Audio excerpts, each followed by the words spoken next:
Hello students, कैसे हैं आप लोग। मैं आपका अभिषेक सर आपका स्वागत करता हूं आपके चैनल पे जिसका नाम है ज्ञान दर्पण।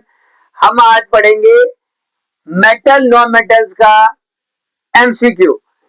आपने मेटल्स नॉन मेटल्स के जो टॉपिक आपको बताए थे वो आपने जरूर पढ़ा होगा और क्वेश्चन जो इंटेक्स दिए थे वो आपने जरूर किए होंगे।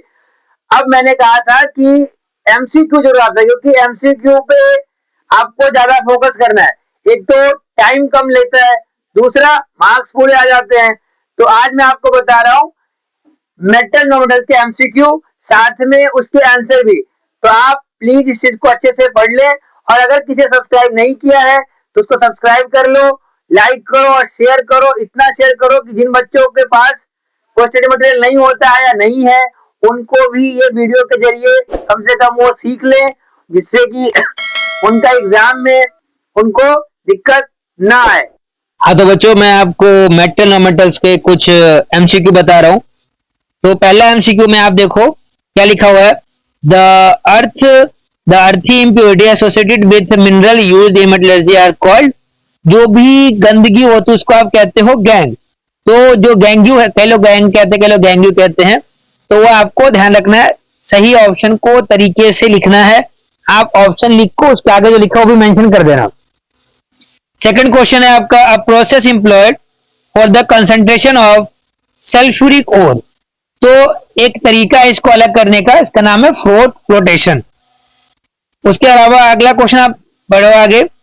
N iron nail was suspended, अगर आप उसको डालोगे कॉपर सल्फेट के अंदर for a while a solution is, वो तुरंत ही कुछ देर के बाद turn green and coating was formed on the nail. Basically corrosion हो गया उसका। Name two metals that are found in nature in free state. अभी बताया था आपको, सबसे नीचे होते हैं प्लेटिनम गोल्ड, तो गोल्ड प्लेटिनम लिख देना। Right what chemical process use in obtaining metal from oxide. तो आपको पता है एक रिडक्शन प्रोसेस करते हो आप। रिडक्शन के बाद here the oxides of metal will be reduced to the metals with the help of reducing agent or with substitution। आपको तरीके, 2 नंबर का क्वेश्चन तरीके से लिखना, आप आंसर मिल जाएगा। फिर है आपका रॉयल वाटर, इसको एक्वारेजिया कहते हो आप। उसमें हाइड्रोक्लोरिक एसिड होता है और नाइट्रिक एसिड होता है, लेकिन इनका रेशियो 3:1 होता है। तो ये चीज ध्यान रखना है। Which gas produce with the metal react with dilute HCl। हमेशा मैंने आपको लास्ट चैप्टर में बताया था कि जब कभी ऐसा होता है मेटल रिएक्ट करता है एसिड के साथ तो निकलने वाली गैस कौन सी है? Hydrogen gas. ना चेक करने का तरीका पॉप टेस्ट।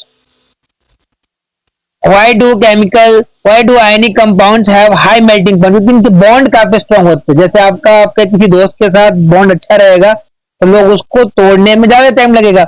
ऐसे ही इनकी बॉन्डिंग ज्यादा होती है, उसका मेल्टिंग और बॉइलिंग पॉइंट दोनों ही हाई होता है। Name two metals that can displace hydrogen from dilute. मैंने बताया था डिस्प्लेस वही कर सकता है जो उससे ऊपर होगा, यानी जो हाईली रिएक्टिव होगा वही उसको डिस्प्लेस कर पाएगा। सोडियम और कैल्शियम काफी रिएक्टिव है तो इसको कर देते हैं। आगे देखो, metals are arrange in a reactivity series, why hydrogen is kept in a series so it is not a metal. लेकिन ये रिडक्शन में हेल्प करते हैं, इलेक्ट्रोपॉजिटिव एलिमेंट है इसलिए इसको रख लेते हैं। थर्मिक रिएक्शन बता दिया मैंने आपको, लिख के भी दिया है कि थर्मिक रिएक्शन जब क्वेश्चन आएगा तो क्या लिखना है, और साथ में इसका जो इक्वेशन लिखा हुआ है वो भी मेंशन कर देना कि Fe2O3 plus aluminium goes to Fe plus Al2O3। Aluminium के जो ऑक्साइड्स बनते हैं, जो हीट प्रोड्यूस होती है, वो रेलवे ट्रैक को ज्वाइन करने में हेल्प करता है। तो ये आपको याद रखना पड़ेगा। एग्जाम में अगर आता है तो आपको वहां किसी की शक्ल नहीं देखनी है, आपको तुरंत आंसर लिख के रिएक्शन लिख देना, पूरे मार्क्स मिल जाएंगे। फिर ऐसे कुछ क्वेश्चन मेंशन कर रखा है, वो आप जरूर लिख के जाओ, याद करके जाओ। लिख के क्या याद करके जाओगे आप। इधर 21 क्वेश्चन देखिए, write one point of difference between electrolytic reduction and reduction with carbon. तो यहाँ in case of electrolytic reduction, electrolysis is used for reduction, that is the reduction take place at the cathode by the gain of electrons during electrolysis। और यहाँ आपको cathode के बारे में बता रखा है, तो आप इसको इस तरीके से मेंशन कर दीजिएगा। कोरोजन, यहाँ व्हाट इज कोरोजन लिखा हुआ है, अगर आपको फर्स्ट चैप्टर का याद है तो आप वहां का भी लिख दो, नंबर मिल जाएंगे। इसके अलावा अभी मैंने एक्सेप्शन की बात की थी,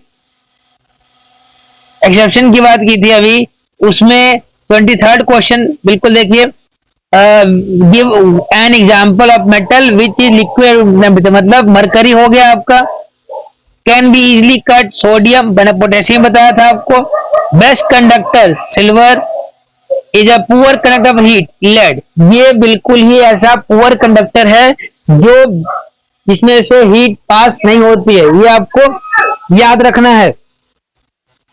फिर उसके बाद चलते हैं आगे,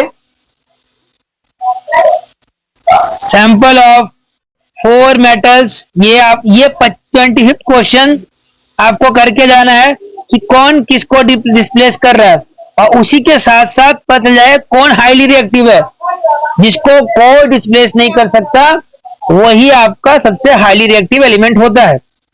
आगे चलते हैं कि आगे आपका, हाँ, केस बेस्ड क्वेश्चन कई बार आते हैं एग्जाम में, तो आप ये केस बेस्ड आपका 29 है, जरूर करके जाना, एग्जाम में क्वेश्चन पूछे जाएंगे तो आप उस समय कॉन्फिडेंट रहोगे कि हाँ आपने क्वेश्चन किया है।